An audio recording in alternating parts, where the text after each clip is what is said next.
Shalom, selamat pagi. Bapak, Ibu, Saudara yang dikasihi Tuhan kita Yesus Kristus. Sebelum kita memulai aktivitas hari ini, mari kita mendengar dan merenungkan firman Tuhan. Kita berdoa. Damai sejahtera Allah yang melampaui segala akal, itulah yang memelihara hati dan pikiranmu di dalam Kristus Yesus Tuhan kita. Amin. Firman Tuhan bagi kita saat ini, hari Selasa, tanggal 5 Mei 2026, tertulis dalam kitab 1 Tawarikh pasal 16 ayat 11. Dalam bahasa Batak dikatakan, "Sisirihamu majahuba dohot hagugu unnai, toktong ma luluihamu buhina." Dalam bahasa Indonesia dikatakan, carilah Tuhan dan kekuatannya, carilah wajahnya selalu. Demikian firman Tuhan. Bapak, Ibu, Saudara yang dikasihi Tuhan kita Yesus Kristus, kitab Tawarikh ditulis pada masa setelah pembuangan dari Babel. Mereka kembali sebagai bangsa yang bergumul mengenai bagaimana masa depan mereka sebagai suatu bangsa.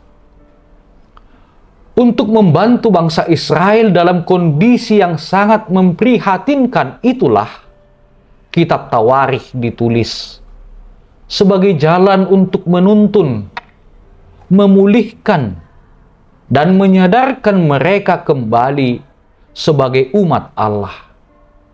Oleh karena itu, sejarah tabut perjanjian, kemah suci atau bait Allah, silsilah Raja Daud, hingga Mesias yang akan datang, serta sejarah terpilihnya bangsa itu menjadi umat Allah, itulah yang menjadi pusat perhatian kitab Tawarikh.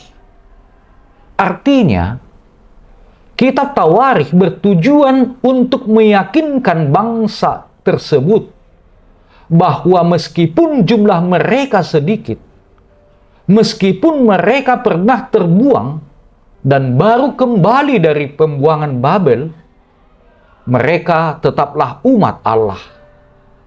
Kitab Tawarikh ini mengingatkan mereka pada satu hal yang mendasar, yakni bukan kekuatan militer yang mereka butuhkan untuk pulih, melainkan mencari Tuhan dan kekuatannya.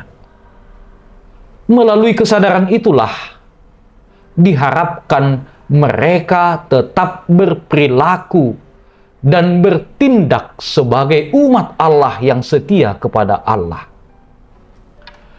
Bapak, Ibu, Saudara yang dikasihi Tuhan kita Yesus Kristus, ayat ini merupakan bagian dari nyanyian syukur Daud saat ia berhasil membawa tabut perjanjian masuk ke Yerusalem. Peristiwa ini dirayakan dengan sukacita besar. Kurban sembelihan dan puji-pujian yang dipimpin oleh Bani Lewi. Makna tabut perjanjian bagi bangsa Israel adalah simbol nyata dari kehadiran dan kekudusan Allah di tengah-tengah umatnya. Ada 3 hal penting perintah dalam ayat ini. Yang pertama, mencari Tuhan. Mencari Tuhan berarti menjadikannya sebagai prioritas utama, bukan berkatnya. Banyak orang datang kepada Tuhan hanya membawa daftar permintaan. Mencari wajahnya berarti merindukan hubungan pribadi lebih dari sekedar untuk menerima sesuatu. Saat kita mencari Tuhan, kita sedang diingatkan bahwa kita tidak dapat berjalan sendirian, tetapi ada tangan Tuhan yang memegang sejarah hidup kita. Yang kedua, mengandalkan kekuatannya. Manusia memiliki batas, tetapi Tuhan tidak.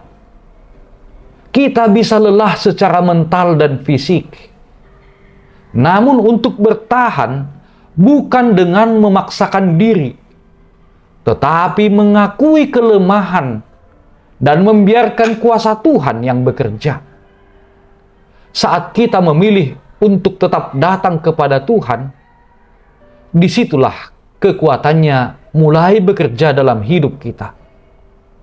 Mengandalkan kekuatannya tidak sekedar supaya kita menjadi lebih kuat, tetapi juga mengalami kuasa Tuhan yang bekerja di dalam kelemahan kita. Yang ketiga, selalu mencari Tuhan. Kata selalu menunjukkan bahwa mencari Tuhan bukanlah kegiatan sekali waktu atau saat kita butuh saja. Seperti kita membutuhkan udara setiap detik, demikian kita membutuhkan hadirat Tuhan di setiap saat. Seperti matahari yang selalu bersinar, tetapi kita yang kadang masuk ke tempat gelap. Demikian juga Tuhan, Dia selalu ada, tetapi kitalah yang sering menjauh. Mencari Tuhan berarti keluar dari kegelapan dan menikmati terangnya. Bapak, Ibu, Saudara yang dikasihi Tuhan kita Yesus Kristus, dalam kitab 2 Tawarikh 26 ayat 5 dikatakan bahwa orang yang mencari Tuhan akan senantiasa berhasil. Daud juga berpesan kepada Salomo anaknya. Dalam kitab 1 Tawarikh 28 ayat 9 dikatakan, jika engkau mencari Dia, maka Ia berkenan ditemui olehmu. Tetapi jika engkau meninggalkan Dia, maka Dia akan membuang engkau untuk selamanya. Selamat mencari Tuhan. Amin, kita berdoa. Bapa Surgawi yang penuh kasih, kami datang kepadamu karena kami tahu Engkaulah sumber kehidupan, sumber pengharapan, dan sumber kekuatan kami. Ajarilah kami untuk selalu mencari Engkau, bukan hanya saat kami lemah, tetapi juga dalam setiap langkah hidup kami. Seringkali kami mengandalkan kekuatan sendiri, berjalan tanpa melibatkan Engkau, dan akhirnya kami menjadi lelah dan kehilangan arah. Hari ini kami datang untuk mengakui bahwa tanpa Engkau, kami tidak sanggup. Kami membutuhkan kekuatan-Mu yang baru setiap hari. Saat kami lemah, kuatkan kami. Saat kami bimbang, tuntunlah langkah kami. Biarlah kekuatan-Mu nyata dalam hidup kami, bukan hanya mengubah keadaan, tetapi juga mengubah hati kami. Tanamkan dalam hati kami kerinduan untuk terus mencari wajah-Mu, untuk tinggal dalam hadirat-Mu, dan untuk hidup seturut kehendak-Mu. Kami percaya bahwa ketika kami mencari Tuhan, kami akan menemukan kekuatan yang sejati. Ampuni kami atas segala dosa, atas segala kesalahan kami, supaya kami layak untuk meminta di hadapan-Mu. Hanya di dalam nama anak-Mu Tuhan Yesus Kristus, kami berdoa. Amin. Shalom.